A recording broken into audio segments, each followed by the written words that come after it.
खरातबद्दल महाराष्ट्रामधून संताप व्यक्त होतोय। मात्र जेव्हा आमची टीम त्याचं गाव कहांडळवाडी या ठिकाणी पोहोचली तेव्हा वेगळंच चित्र खरं तर बघायला मिळालं।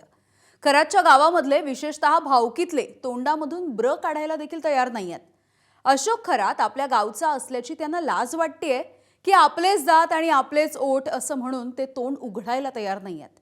दुसरीकडे खरातच्या वर्गमित्रांनी त्याचा भूतकाळ उकरून काढलाय।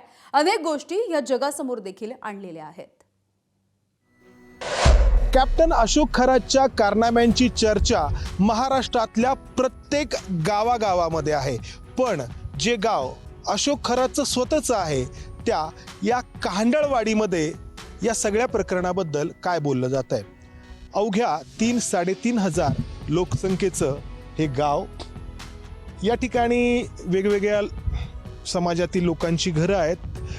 जवळपास 25 ते 30 घरं खरात कुटुंबाची देखील आहेत, म्हणजे ज्याला आपण भावकी म्हणतो ती बऱ्यापैकी इथं खरात कुटुंबाची आहे।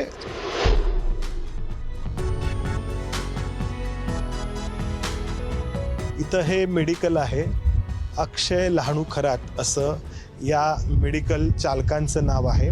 आणि आम्ही इथे आल्यानंतर जे मेडिकलचे मालक आहेत ते आतमध्ये उठून गेलेले आहेत। दादा, तुम्ही बोलू इच्छिता या सगळ्या प्रकरणाबद्दल? आम्ही गावकीचा प्रश्न आहे. गावकीचा प्रश्न आहे हा प्रश्न स्थानिक नाही राहिलेला. बर, कसं आहे, आपण काही बोललं तर गावामध्ये काही होऊ शकतं गाव काहीच नाही. नाही काय? पण गावकीचा प्रश्न आहे त्यामुळे- शांतता आहे आमच्या गावात. शांत आहे आमच्या गावात. तर ही प्रतिक्रिया अतिशय बोलकी आहे की संपूर्ण महाराष्ट्रामध्ये ज्या प्रकरणामुळे अक्षरशः हाहाकार माजलाय ते प्रकरण मात्र या गावामध्ये वेगळ्या पद्धतीने हाताळलं जात आहे, वेगळ्या पद्धतीने या प्रकरणाकडे बघितलं जात आहे।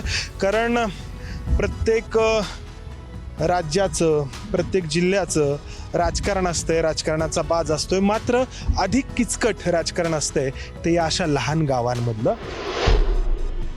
आता हे जे समोरचं साई कृपा किराणा जनरल स्टोर्स नावाचं दुकान तुम्हाला दिसतंय ते या अशोक खरातच्या चुलत बंधूंचं आहे। तिथे आम्ही काही वेळापूर्वी गेलो होतो, बोलण्याचा प्रयत्न केला होता, तो यशस्वी झाला नव्हता। पुन्हा एकदा प्रयत्न करूयात। दादा, हे जे काही प्रकरण चालू आहे तुम्हाला काही त्याबद्दल बोलण्याची इच्छा आहे का? काय वाटतं या सगळ्या प्रकाराबद्दल? मला नाही काय माहित नाही की बोलायचं नाही? नाही बोलायचं काही नाही सर. आता ते बाहेर मी काय सांगतो. नाही, माहित तर असेल की तुम्हाला, की नाही माहीतच नाही काय जे काही घडलंय ते? नाही आता घडलं ते तर साहेब, आता ते बाहेर घडलं, काय खरं काय खोटं काय त्यांना माहिती नाही. आम्हाला तर जे काय खरं खोटं आहे अजून तुम्हाला वाटत नाही की ते खोटं आहे ते खरं आहे? साहेब ऐका ना, ते समजा खरं आहे किंवा खोटं आहे काय असं नसतं ते त्यांना माहिती आहे. आता ते तिथे आहे ते, आता आम्हाला काय माहिती बघा. म्हणजे तुम्हाला मुळात याच्याबद्दल बोलायलाच नको वाटत? नाही नाही बोलायचं नाही म्हणजे साहेब, आम्हाला काही खरी म्हणजे कंडिशन म्हणजे आपल्याला माहितच नाही काही त्यांच्या संदर्भात काही सांगा. नाही, तुम्हाला बोलायचं नसेल तर तो तुमचा प्रश्न आहे। फक्त तुम्ही असं म्हणताय की खरं काय खोटं काय? आता इतक्या सगळ्या गोष्टी समोर आल्यात, व्हिडिओ समोर आलेत, फोटो समोर आलेत, पोलिसांनी अटक केली, आणि असं असताना तुम्ही असं म्हणू शकता का की खरं काय आणि खोटं काय? नाही नाही नाही मी आता पण मग याच्या संदर्भात मी काय म्हणजे मला काही आयडिया नाही ना हो. अच्छा, माहित नाही तुम्हाला? हो बाकीचं काही माहिती तुमची भावकी आहे ना, चुलत बंधू राहिले? चुलत भाऊच आहे मी ना. अच्छा, भाऊच आहे चुलत भाऊची, पण मग बाकीचं नाही काय आयडिया सर. अशोक खरातांबद्दल काय चाललंय हे काही सांगता येणार नाही. नाही? त्यांना अटक झाली आहे हे तर माहित आहे? हे सुद्धा तर माहित नाही. माहित नाही?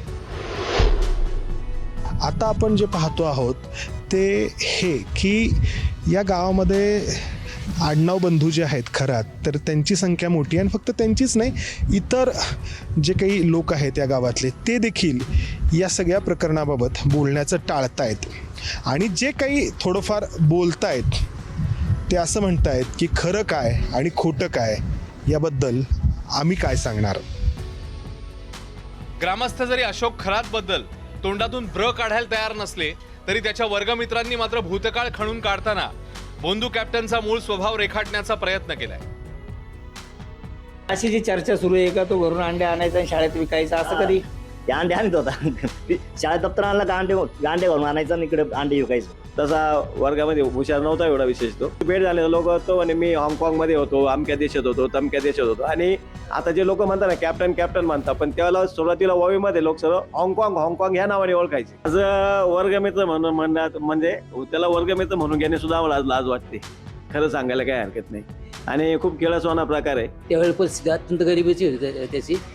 राहणीमान साधं सिंपल, कपडे जुने पाणी एकदम, बाकी काही जास्त काही नाही. मंदिरात नेहमी भेट व्हायची ईशानेश्वर मंदिरात.